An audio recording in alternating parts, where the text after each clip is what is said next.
Lo iodio è presente in natura sotto varie forme ed è un componente essenziale degli ormoni tiroidei, necessario per una corretta funzione della tiroide.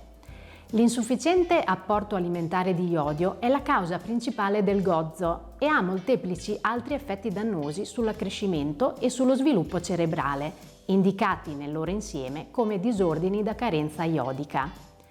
Gli alimenti con il più elevato contenuto di iodio sono i prodotti della pesca e in particolare alcuni molluschi, a seguire il latte, le uova, la carne, mentre è scarso nella frutta, nella verdura, nei legumi e cereali.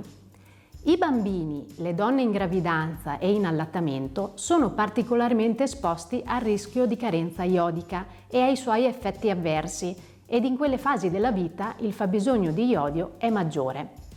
La carenza di iodio può essere facilmente prevenuta mediante integrazione ad una dieta varia e bilanciata, con adeguate quantità di iodio e in particolare nell'utilizzo di sale arricchito con iodio, comunemente chiamato sale iodato, al posto di quello comune.